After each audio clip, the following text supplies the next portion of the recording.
Mustafa Kemal Atatürk'ün dünya tarihindeki yeri yalnızca Türkiye Cumhuriyeti'nin kurucusu olmasıyla değil, çağdaş ve yenilikçi vizyonuyla halkına önderlik etmesiyle özel bir konumdur. Atatürk 20. yüzyılın başında yaşadığı toplumu geleneksel yapısından modern dünyanın bir parçası haline getirme çabasında benzersiz bir lider olarak ön plana çıkmıştır. O cumhuriyeti kurarken yalnızca siyasi reformlar yapmakla yetinmemiş, aynı zamanda kültürel bir dönüşüm başlatmıştır. Atatürk'ün yaptığı en önemli reformlardan biri 1928 yılında Arap alfabesinden Latin alfabesine geçiş olmuştur. Bu değişiklik okuryazarlığı hızla arttırarak halkın bilgiye erişimi kolaylaştırmıştır. Harf devrimiyle birlikte açılan millet mektepleri halkı yeni harflerle tanıştırmış ve kısa sürede büyük bir okuryazarlık seferberliği başlatmıştır. Bizzat kara tahtanın başına geçerek yeni alfabeyi öğretmiş, halkın eğitim sürecine katılımını teşvik etmiştir. 1937 yılında yayımlanan Geometri isimli kitabında Arapça ve Farsça kökenli bazı geometri terimlerine boyut, uzay, çap, çember, açı, üçgen, artı, eksi, çarpı, bölü ve toplam gibi günümüzde hala kullanmayı sürdürdüğümüz Türkçe karşılıklar bulmuştur. Bu kitabın önemini daha iyi anlamanız için Osmanlı döneminde üçgenin alanı nasıl tanımlanıyormuş bir bakalım. Bir müsellesin mesaha-i ihsatiyesi, kaidesinin irtifaına hasılı zarbinin nısfına müsavidir. Okuması bile zor değil mi? Atatürk'ün geometri kitabı ile birlikte üçgenin alanı taban uzunluğuyla yüksekliğinin çarpımının yarısına eşittir tanım yapılmıştır.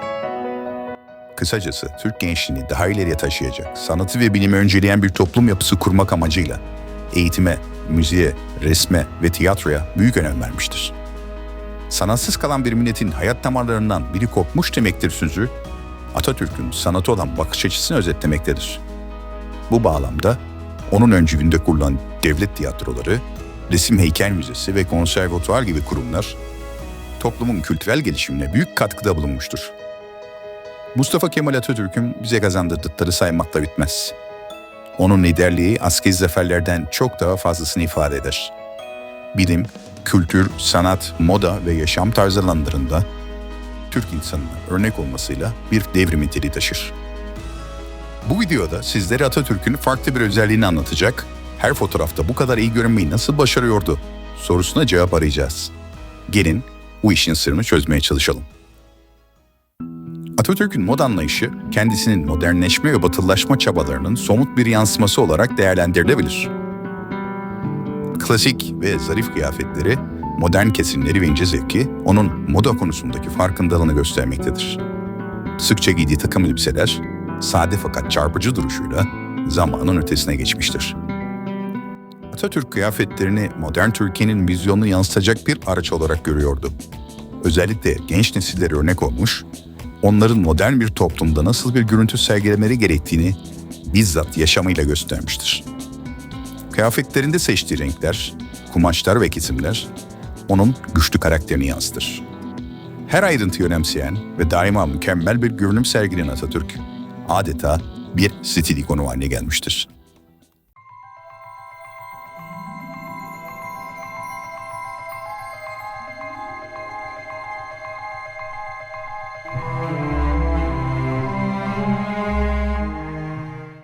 Atatürk'ün bu kadar iyi giyinmeyi ve her daim şık görünmeyi başarmasının ardında birkaç temel sebep yatmaktadır. Öncelikle Atatürk toplumdaki her bireyin görünüşünün kültürel gelişiminin bir yansıması olduğuna inanıyordu. Bu nedenle kıyafetlerinin mükemmel görünmesi için büyük özen gösterirdi. Atatürk'ün terzisi Levon Kordanciyan'ın onunla aynı adı taşıyan torunu bu durumu şöyle anlatmış. Mustafa Kemal Atatürk her giydiği ceketin üzerine oturmasına yani slim fit olmasına dikkat eder. Boyunu uzun göstermesi için pantolonlarına bol kesim yaptırır. Muazzam bir moda bilgisine sahiptir. Standart dışına çıkılacak spor takım elbise ve aksesuarlarda nasıl bir model istediğini dedeme çizerek anlatır.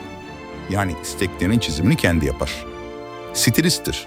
Mesela böbrekleri rahatsız olduğu için sırtını sıcak tutsun diye çizdirdiği sırtı trikolu, önü kumaş bir yelek çizimi var ki dedem bu yeleği senelerce kendine evle dikti. Bence Mustafa Kemal kesinlikle bir stil ikonu. Zaten resimlere bakıldığı zaman da bu durum kendini ortaya çıkarıyor. Bu kıyafetler yap yapıştır, alelacele dikilecek kıyafetler değil. Her biri matematiksel işlemlerle hazırlanan cinsten. Öyle her takım elbise diken bu kıyafetleri dikemez. Diktiği memleketlerin geleneklerine uygun giyinmeyi, bu tip jestler yapmayı sever ve o kıyafetleri büyük bir cesaretle taşırdı. Bence kıyafet dikmek bir sanattır. Fakat o kıyafeti taşıyabilmek de bir sanattır.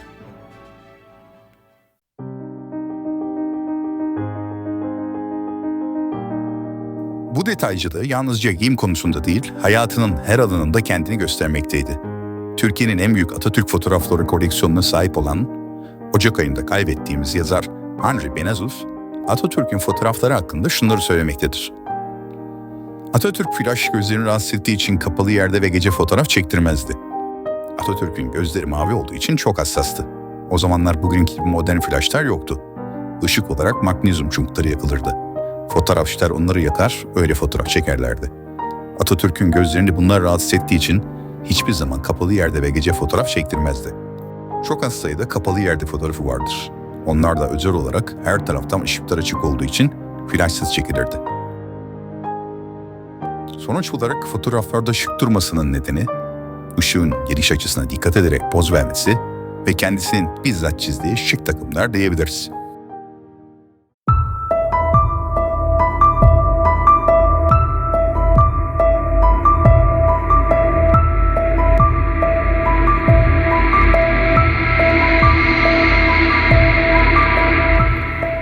Bazı fotoğraflarda Atatürk'ün poz verirken sağ elini göğsüne hizalada görülmektedir.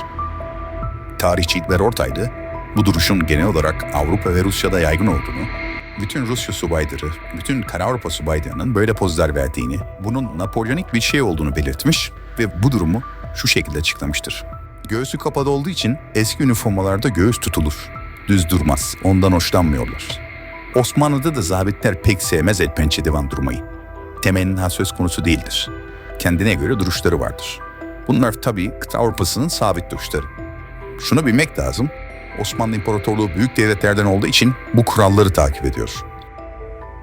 Özetle Atatürk'ün söz konusu duruşu, sanıldığının aksine bir gizli sembol niteliği taşımamakla beraber, dönemin özellikle asker kökenli tarihsel kişilikleri arasında tercih edilen bir duruş şekli olarak bilinir.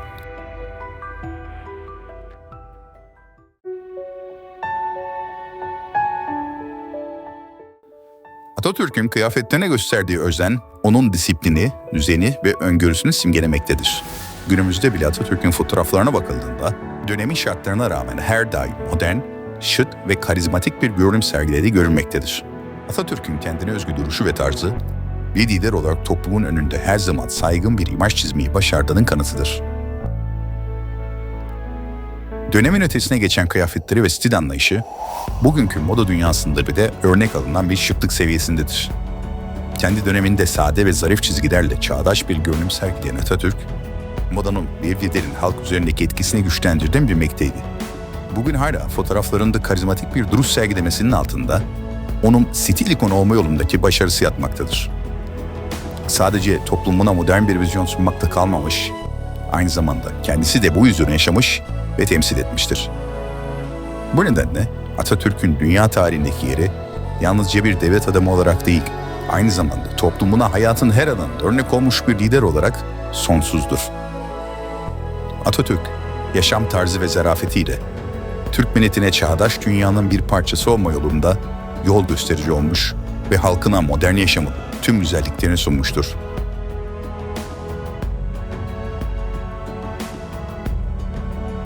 Bu vesileyle modern Türkiye'nin kurucusu Ulu Önderimiz Mustafa Kemal Atatürk'ü bir kez daha saygı ve özlemle anıyoruz.